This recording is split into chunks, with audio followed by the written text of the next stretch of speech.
principios de una laparotomía, ¿cuáles son? Según Maybot propuso 3 principios, ¿no? Tiene que ser accesible, ¿sí?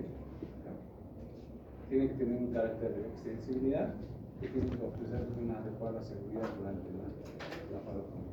¿Observan acá? ¿Sí? Entonces tiene que ser accesible, extensible y tiene que ofrecernos seguridad. ¿Sí? Esos son los 3 principios.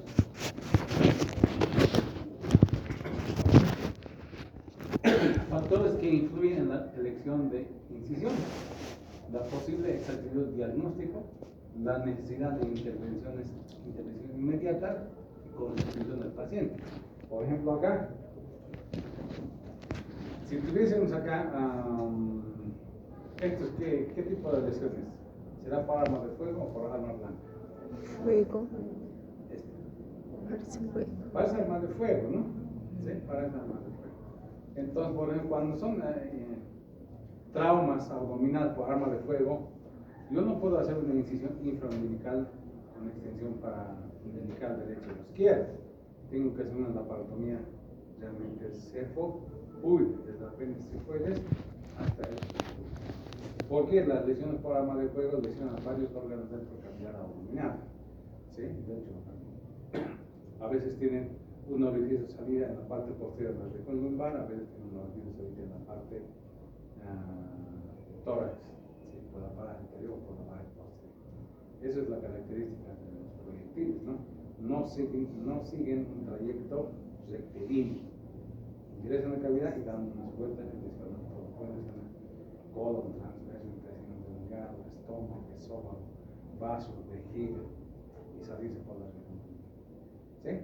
Entonces, cuando son por arma de fuego, hay que hacer una incisión mediana desde el apéndice cifoides hasta el.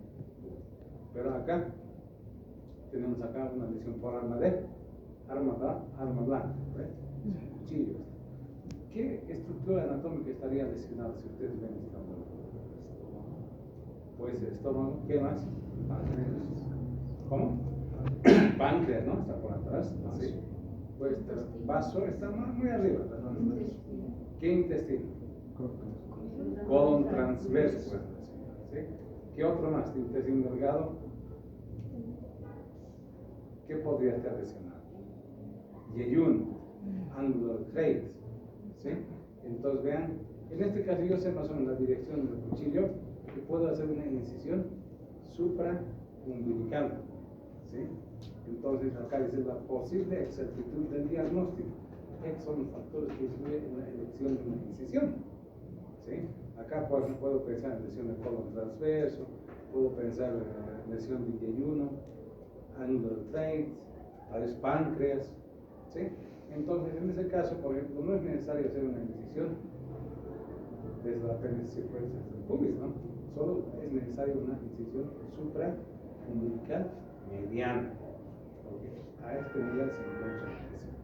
¿Sí? No creo que el cuchillo haya lesionado, digamos, vejiga, recto, está muy lejos, ¿verdad? Entonces, a eso se refiere esto. ¿Sí? Constitución física del paciente. Por ejemplo, en los pacientes de estas características, a veces es mejor hacer unas laparotomías grandes. ¿Sí? Es muy difícil ingresar con una incisión supraumbilical o una incisión intraumbilical. ¿Sí? Es muy difícil. ¿No?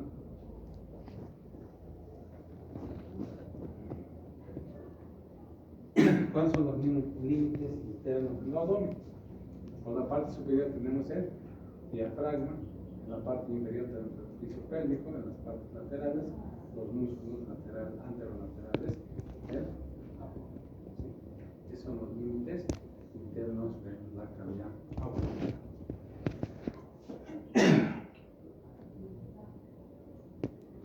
Ahora acá hablamos de esto, por ejemplo, es solo de la cavidad peritoneal.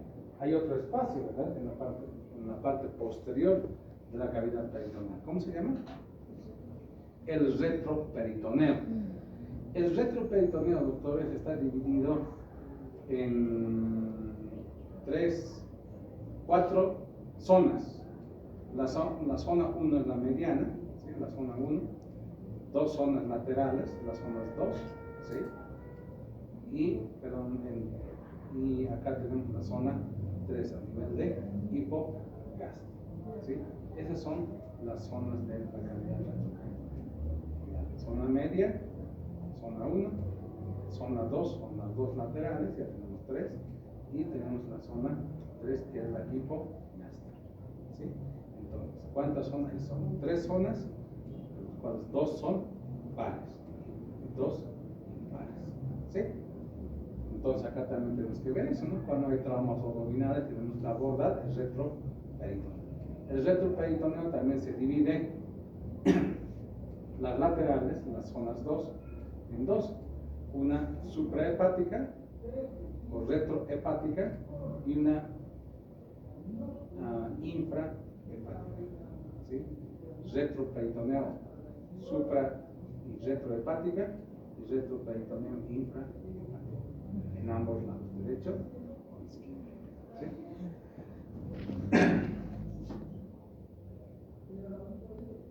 División topográfica del abdomen. La división topográfica del abdomen se utiliza para describir la situación de los órganos abdominales y el dolor relacionado con los problemas abdominales. Por ejemplo, esta es la división topográfica anglosajona y esta otra, la división francesa, en la que usamos, ¿sí? El epigastrio, el hipocondrio derecho, el hipocondrio izquierdo, ambos flancos, el mesogastrio, el hipogastrio, las fuerzas ilíacas derecha y izquierda, ¿sí? Mientras la escuela anglosajona solo divide en 4 cuadrantes, ¿sí? Acá, por ejemplo, si existiese dolor en el hipocondrio derecho, ¿en qué vamos a pensar? Vesícula. Hígado, Vesícula. pues una hepatitis, ¿sí? ¿Qué más? Colecistitis. ¿Qué más te puede causar en el hipocondrio derecho? Dolor en el hipocondrio derecho. ¿Ya? Vías biliares, obstrucción de vías biliares. ¿Qué más? Abscesos hepáticos, abscesos amelianos, ¿sí? Abscesos amelianos, bacterianos, quistis hidratídico, que podría causar dolor en el hipocondrio derecho, ¿sí? Porque ya sabemos, ¿no? ¿Qué patología puede causar? Ahora, dolor en el hipocondrio izquierdo, ¿qué tenemos? ¿Qué órgano está en el hipocondrio izquierdo? El vaso, ¿sí? Una esplenomegalia, ¿sí? Podría causar algún tipo de dolor. Ahora acá, a nivel de epigastrio, el estómago está el órgano principal, ¿no? Una úlcera gástrica podría causar dolor tipo purulento a nivel de epigastrio, ¿sí? Ahora, en fosa ilíaca derecha, ahora en un paciente, digamos, ahora en ustedes, digamos, ¿cuál es su nombre? Eileen, digamos, debe tener aproximadamente 22 a 23 años. ¿Cuánto tiene? Uno aproximadamente, ¿no? 20 años.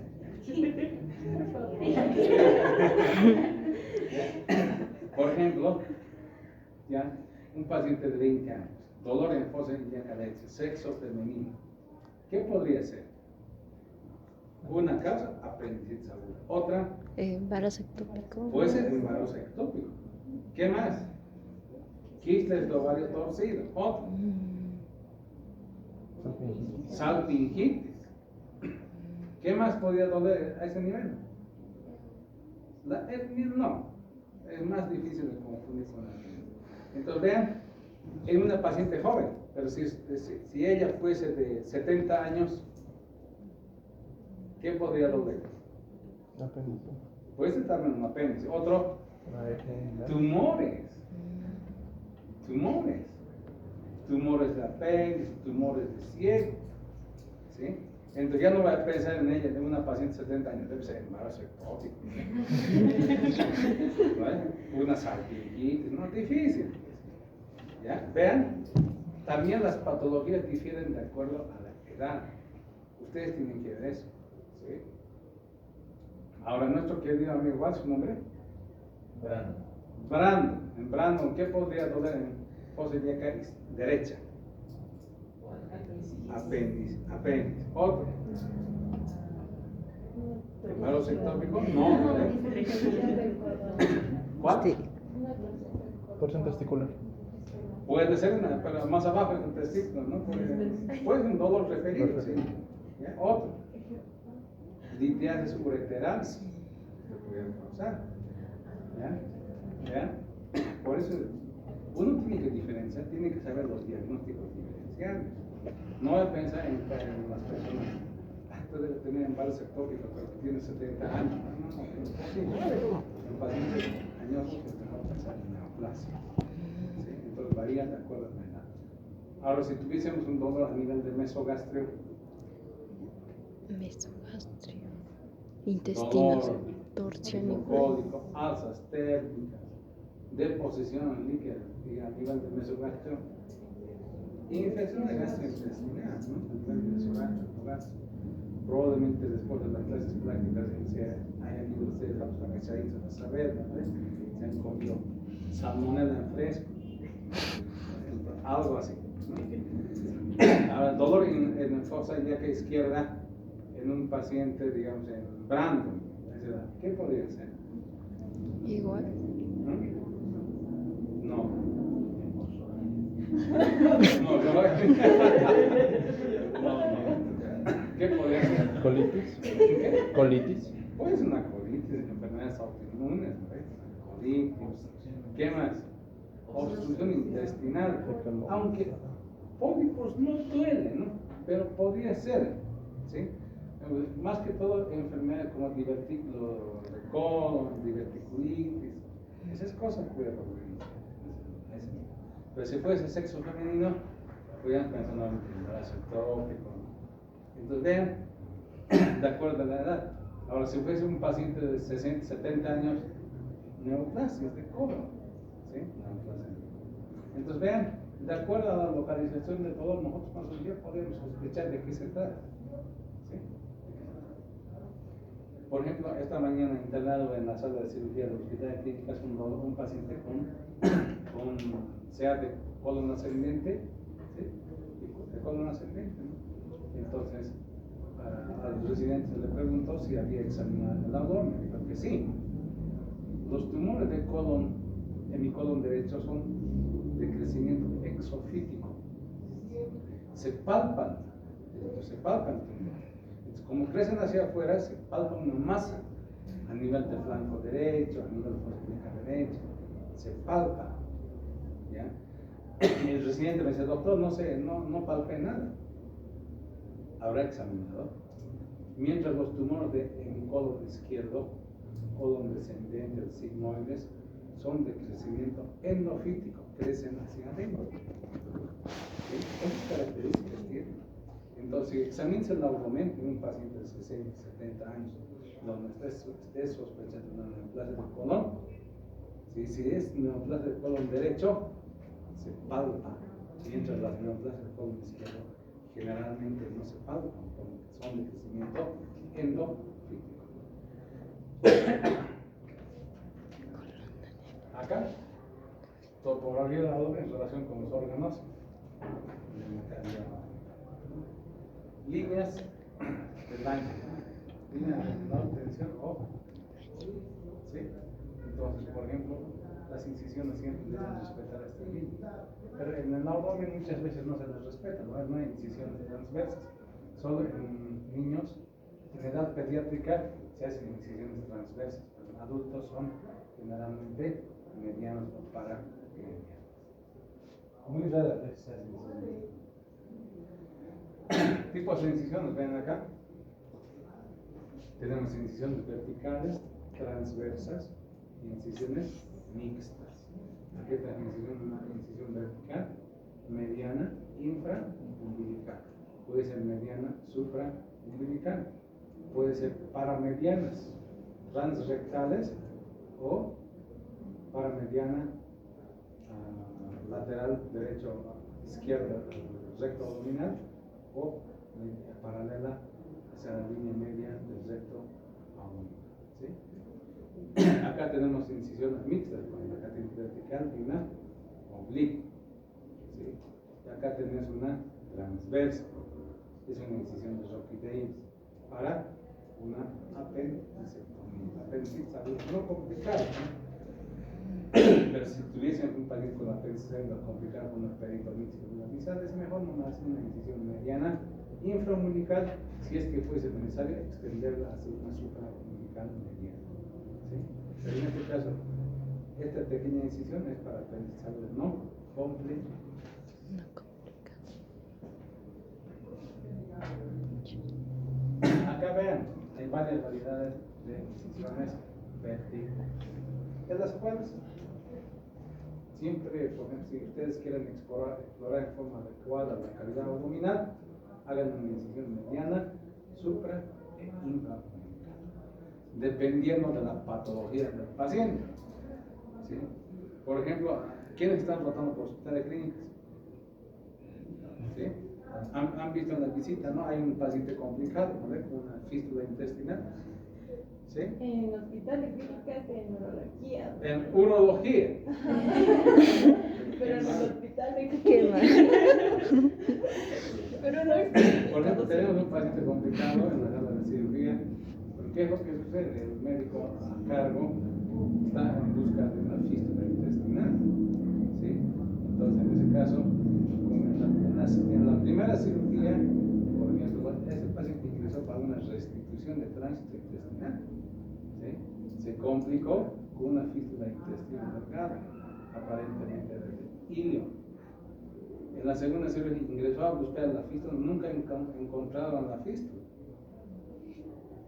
Ahora mañana creo que voy a entrar a la tercera cirugía, va a ir a buscar la fístula, ¿de dónde vino? ¿Por qué? Porque es una fístula no controlada, sale el débito intestinal por los drenajes y por la misma herida quirúrgica. Un contenido de intestino delgado. ¿Sí? Es una fístula no controlada. Entonces, yo supongo que mañana voy a ingresar en ese caso, va a tener que hacer una incisión mediana infraumbilical y una incisión mediana supraumbilical para exponer en forma adecuada y poder identificar el sitio de la lesión. Entonces, si tuviese, imagínense, un paciente con una peritonitis generalizada, yo no puedo hacer una incisión paramediana vertical. Por ejemplo, por acá están los músculos, ¿verdad? Tenía que volar todos los músculos, los vasos sanguíneos negros. Mientras una incisión mediana, no, voy a solo lesionar la línea media, pero sin lesionar los músculos. ¿Sí? Entonces, pero sin embargo, la ventaja de las incisiones medianas, infra y supraumbilical mediana, que permiten una buena exposición. Pero sin embargo, son las que tienen mayor tipo de complicaciones. Estas son las que generalmente se evisceran, son incisiones que dan lugar a hernias incisionales. Son las que se complican con hernias incisionales. Mientras las incisiones paramedianas, oblicuas, transversas, no se complican con hernias incisionales. ¿Sí? Porque también las hernias incisionales dependen de varios factores, ¿no? Factores inherentes del paciente, factores inherentes de la técnica quirúrgica. ¿Sí? Acá tenemos otra, ¿no? Tenemos una incisión mediana supraumbilical, acá tenemos una mediana infraumbilical. Por ejemplo, si yo quiero exponer o trabajar identificando la lesión del páncreas, identificar una corola primitiva, una colitis aguda, se aborda por alguna razón con una vía abierta, ahora es una incisión mediana supraumbilical. O estoy frente a un paciente con una peritonitis generalizada por apendicitis, la patología más común, ahora es una infraumbilical. ¿Sí? Acá tenemos otra, ¿no? Transrectales, vean. Verticales paramedianas, transrectal derecha e izquierda. Acá tenemos una transrectal. Aquí vamos a ver. ¿No? Estas son, todavía hay cirujanos que utilizan estas incisiones para abordar el apéndice. Tenemos acá una incisión paramediana vertical por fuera del recto. Ven acá, por fuera del recto. Mira, ¿cómo se llama esa incisión? ¿Sí? Si fuese una por dentro del recto abdominal, pero no es mediana, es paramediana, ¿sí? Fascia de Lennon. ¿Sí?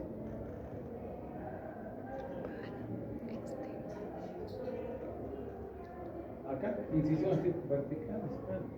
Tenemos subcostal, acá tenemos una incisión subcostal.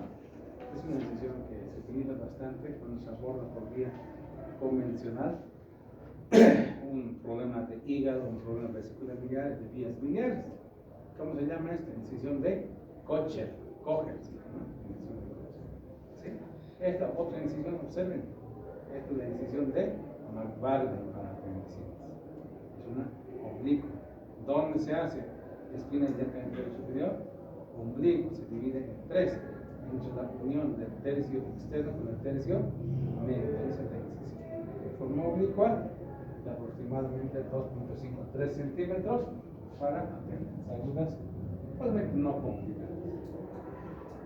Acá tenemos incisiones verticales, observen. Las ventajas de una incisión vertical, las ventajas, como ya les dije, permite una buena exposición a la vísceras abdominales. La desventaja son las que más reciben o condicionan a una hernia incisional. ¿Sí? Una hernia incisional.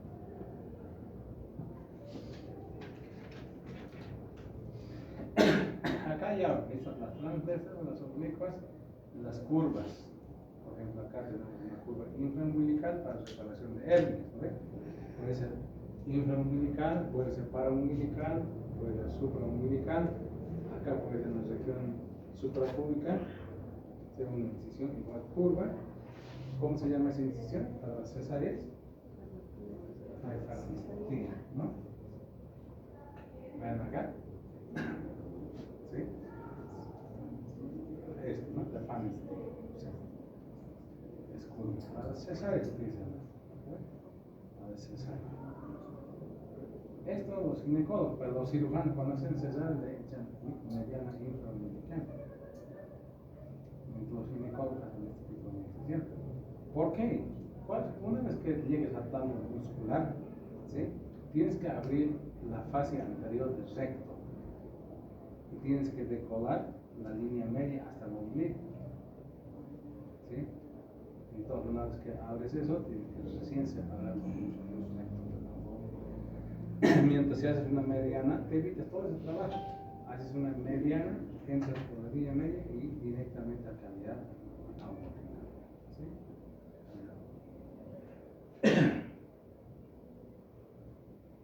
Incisiones transversas en la abdomen superior, o sea, en acá, ¿sí?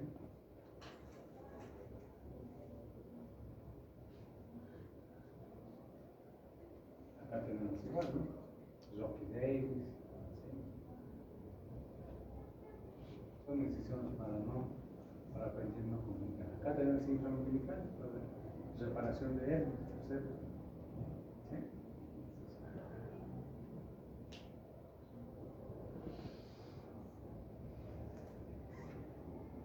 Como mismo, ¿no?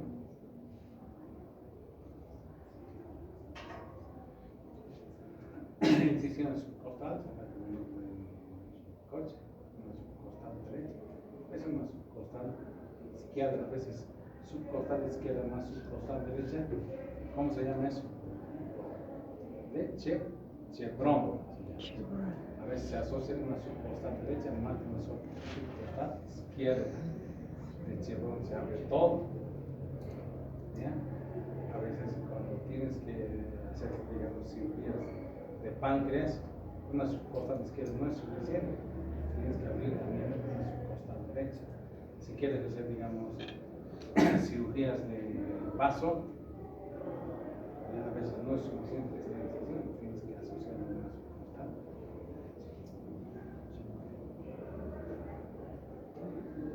Ahí está McBarden. Este es chevron, vean, ambos lados, se exponen muy bien. Hígado, páncreas, todos los órganos que están en esta parte superior puedes exponerla en forma adecuada, puedes trabajar de forma adecuada. ¿Sí? ¿Sí? paciente te pregunta, doctor, ahora es todo laparoscópico, pero sin embargo, cuando hay pacientes candidatos para cirugía abierta, o cuando hay, digamos, abscesos retroperitoneales, un absceso hepático, ¿sí? Hay pacientes con trauma esplénico asociado a trauma hepático, hace una chevron, ¿sí? Pero ¿qué es lo que pasa? El paciente del doctor, ¿qué tipo de incisión me va a hacer? La gente piensa que vas a entrar por un huequito chiquitito, ¿no? ¿Sí? Entonces, eso está mal, ¿sí? La incisión tiene que ser lo suficiente para garantizarte una buena exposición. ¿Sí? A ver, a los pacientes se les dice, usted no tiene que estar preocupada por el tipo de incisión. Usted preocúpese de que va a salir bien de la cirugía, nada más. ¿Sí? Si yo hago unas, digamos, unas incisiones pequeñas, no voy a poder visualizar en forma adecuada la lesión de un órgano. Entonces eso ya acarrea problemas para el paciente y también para el cirujano. Entonces siempre tiene que haber una buena exposición. Acá tenemos varios tipos de incisión, ¿no? El coche, Malvarne, ¿sí? Malvarne, ¿cuál es el 3? ¿Sí? Malvarne. ¿Sí? Entonces,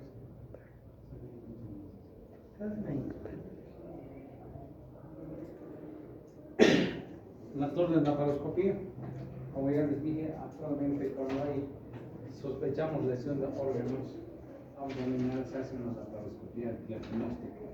Antes todos iban a una cirugía abierta, pero ahora no. ¿Sí? Entonces, tenemos que conocer cuáles son las partes de un equipo de laparoscopio. Tenemos el monitor, ¿sí? Aquí es el insuflador de CO2, ¿sí? El procesador de imagen, la cámara, la fuente, ¿sí? Estos son los 3 o 4 componentes básicos de un equipo de laparoscopia. ¿Sí? Hay diferentes precios, ¿no? Obviamente, como cualquier equipo. Los mejorcitos están entre 80 y $90,000. ¿Sí? Barato, ¿no? Sí, es muy barato. ¿Sí? Ahora también hay chinos que tienen poca subida útil también están en 30,000, 40,000.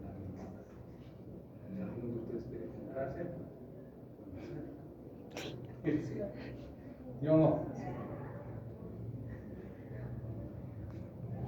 Ahora, en un equipo de laparoscopio, ¿cuáles son los instrumentos de laparoscopio? Tenemos un instrumento de visión, un instrumento de acceso, un grupo de instrumento de trabajo. ¿Cuáles son los instrumentos de visión? La óptica y la fuente de. Y tenemos un instrumento de acceso a cavidad abdominal, la aguja de Leres, los trócares de 10, trócares de 5 milímetros, ¿sí? Son instrumentos de acceso. Los instrumentos de trabajo tenemos diferentes, las graspers, las tijeras, hooks, ¿sí? Así se clasifican los instrumentos de trabajo. Acá tenemos, vean, un instrumento de visión, ¿sí? La cámara. Tenemos una cámara de 0 grados, tenemos cámaras de 30 grados. Aquí en nuestro medio tenemos de 0 y de 30 grados. Probablemente hay muchos instituciones tengan estas, ¿no? De 70 grados, de 45 grados, ¿sí? Con diferentes finalidades. Pero sin embargo, las cámaras de 30 y de 0 grados funcionan muy bien, ¿no? Y nos dan una buena visión.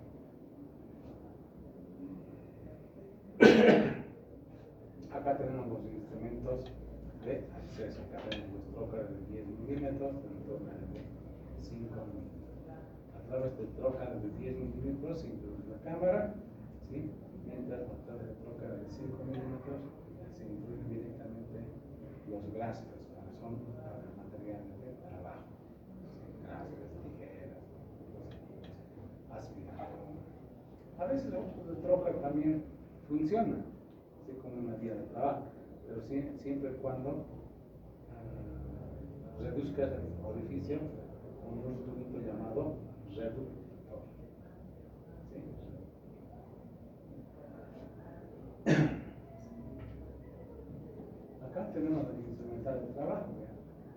camisas grásicas, ¿sí?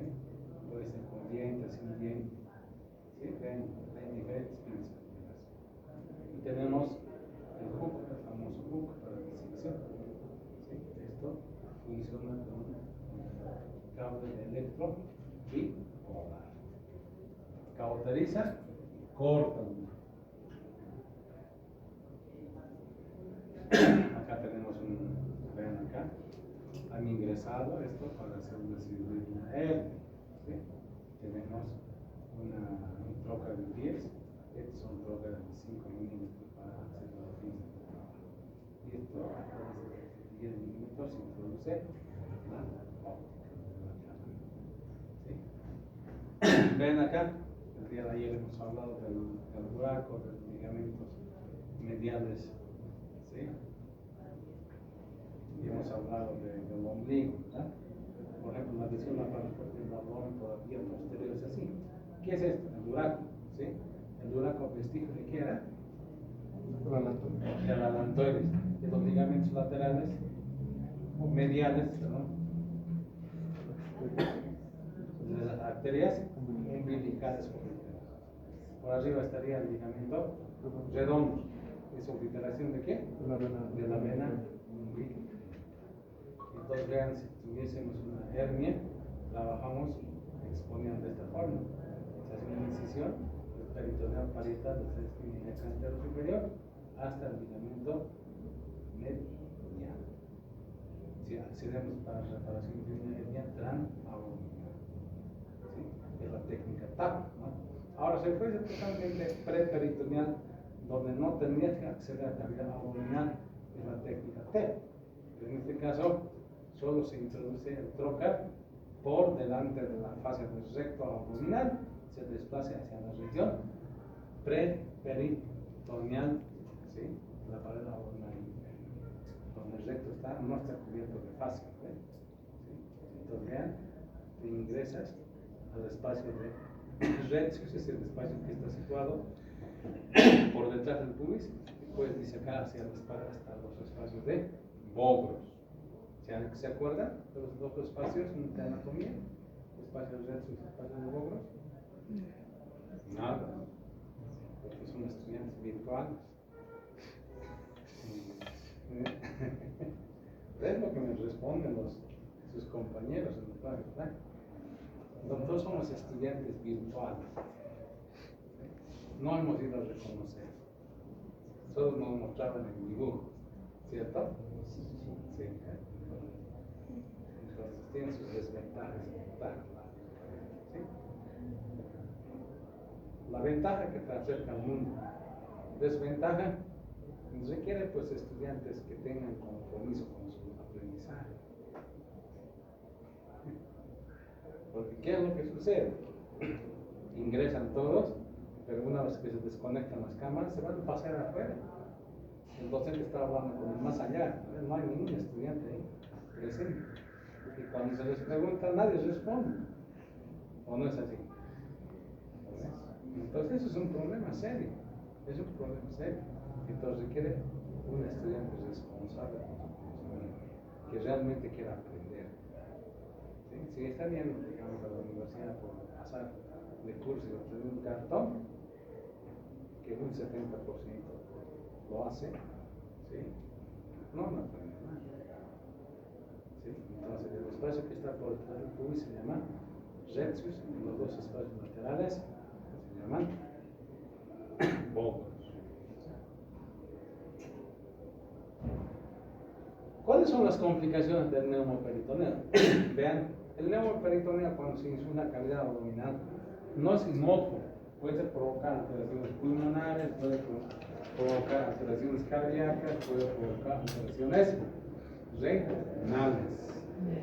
Entonces también repercute sobre la circulación esplácnica. ¿Sí? Entonces, eso es lo que ustedes tienen que saber, ¿no? El neumoperitoneo que se produce en un CO2, ¿sí? No es inocuo. ¿Cuánta es la presión de la cavidad abdominal o la cavidad peritoneal? ¿Alguien sabe? 15, 12. Hasta 10 centímetros de agua. 6 centímetros. ¿Y el milímetro de mercurio cuánto sería? 15. Menos de 10, ¿sí? Unos 7 milímetros de mercurio. ¿Qué es lo que sucede? Cuando nosotros ingresamos y insuflamos cavidad abdominal con CO2, con dióxido de carbono, hasta los 7 milímetros de mercurio no provoca alteraciones pulmonares, renales, cardiovasculares, ni siquiera es placa. ¿Sí? Hasta los 7 milímetros de mercurio de presión intraabdominal. Ahora, una vez que supera los 7 milímetros de mercurio, llegamos a los 12 milímetros de mercurio, ya hay alteraciones pulmonares, ya alteraciones renales, se hipoperfunde el tubo digestivo, el intestino delgado, el intestino grueso, hay hipoperfusión renal, reduce el filtrado glomerular dice, en un 60%, bastante, ¿sí? En un 60%. ¿Sí? Hay alteraciones de ventilación, hay alteraciones cardiovasculares. ¿Sí? Entonces, ¿qué es lo que sucede? Por eso cuando hacemos neumoperitoneo, no debemos superar los 12 milímetros de mercurio. Si superamos una presión de 12 milímetros de mercurio en la cavidad abdominal, ya tendríamos que tener bastantes problemas cardiovasculares, pulmonares, renales y en la perfusión cerebral.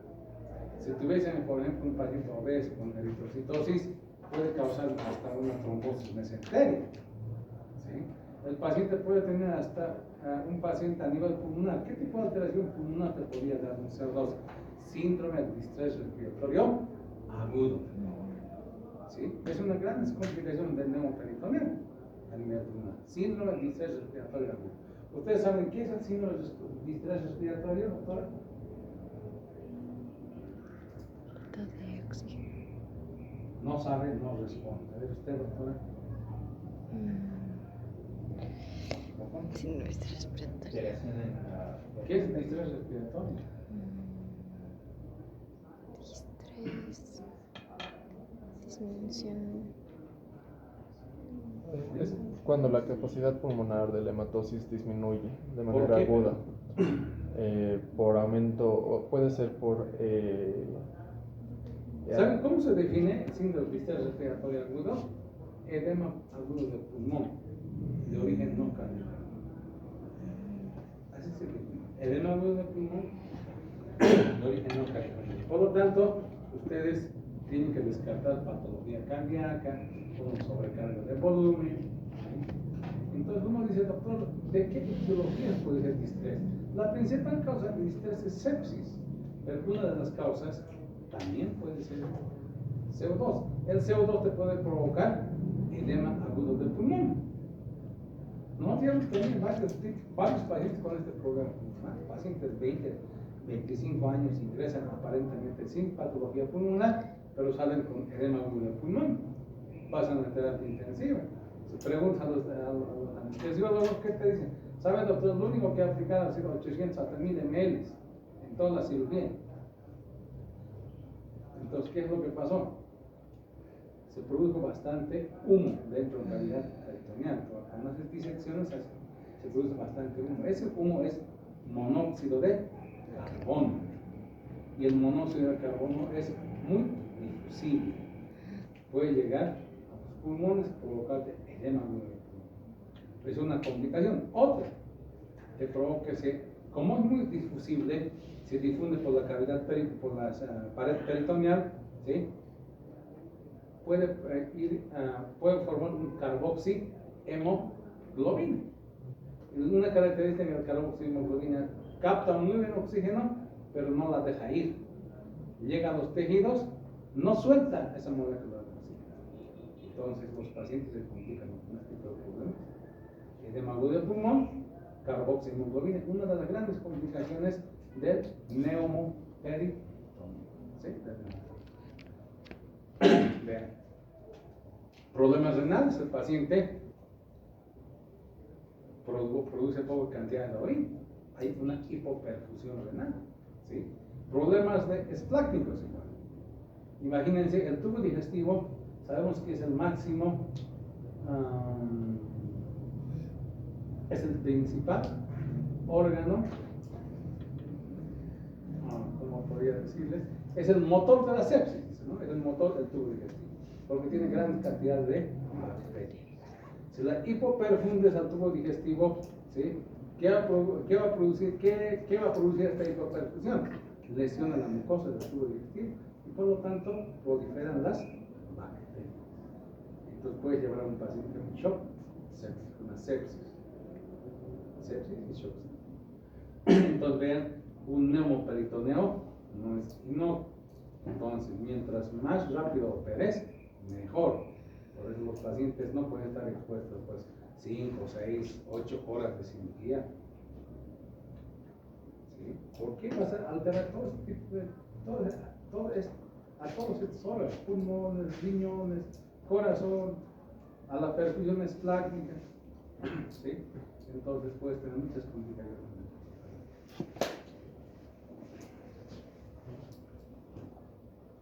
Gracias.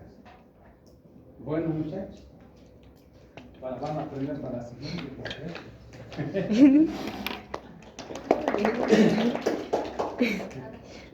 Bueno, ya les dejé